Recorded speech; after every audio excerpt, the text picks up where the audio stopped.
కేంద్ర బడ్జెట్పై కేటీఆర్ దుమ్మెత్తిపోసిండు.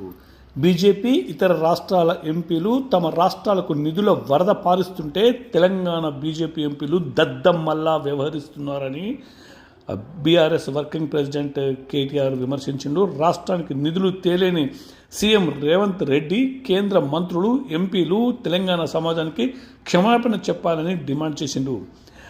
బీఆర్ఎస్కు ప్రాతినిధ్యం లేకుంటే జరిగే నష్టం ఏమిటో ప్రజలు గమనిస్తున్నారని తెలిపిండు.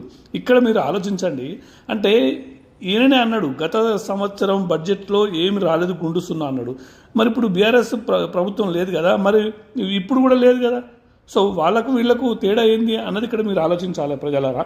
జాతీయ పార్టీలు ఎప్పటికీ రాష్ట్ర ప్రయోజనాలు కాపాడలేవని మరోసారి రుజువైంది అంటున్నాడు. 16 మంది కలిసి కేంద్ర బడ్జెట్లో తెలంగాణకు తెచ్చింది అక్షరాల గుండు సున్నా అని అన్నాడు. ముఖ్యమంత్రి రేవంత్ రెడ్డి 30 సార్లు ఢిల్లీకి పోయింది నిధులు తెచ్చేందుకు కాదని, ఢిల్లీకి మూటలు మోసేందుకేనని ఈరోజు తేలిపోయిందని తెలిపిండు. గత బడ్జెట్ మాదిరిగానే ఈసారి కూడా కనీసం తెలంగాణ అనే పదమే ఉచ్చరించలేదని అన్నాడు.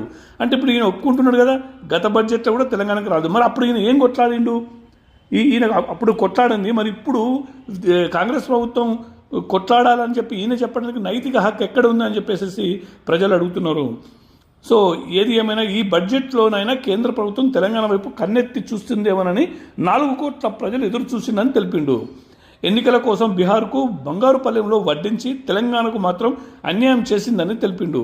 తెలంగాణకు ఐఐటి, ఐఐఎం, ఎన్ఐడి, IIIT వంటి ఉన్నత విద్యా సంస్థల్లో ఏది ఇవ్వకపోవడం తీవ్ర అన్యాయం చేయడమేనని తెలిపిండు కేటీఆర్.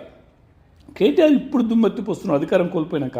మరి ఈయన అధికారంలో ఉన్నప్పుడు అప్పుడు కూడా బీజేపీ ప్రభుత్వం ఉంది కదా, మరి అప్పుడు కూడా అన్యాయం చేసింది కదా, మరి అప్పుడు ఈయన ఎందుకు నిరసన తెలపలేదు? అప్పుడు వీళ్ళ ప్రభుత్వం, ఈయన మంత్రి ఉన్నాడు, వీళ్ళ నాయన సీఎం ఉన్నాడు కదా, మరి అప్పుడు సీఎంని ఎందుకు ఈయన దుయ్యబట్టలేదు అని చెప్పేసి మరి ప్రజలందరూ చెవులు కొరుక్కుంటున్నారు. మరి ఈయన దానికి సమాధానం ఏం చెప్తాడో మనం చూడాలి.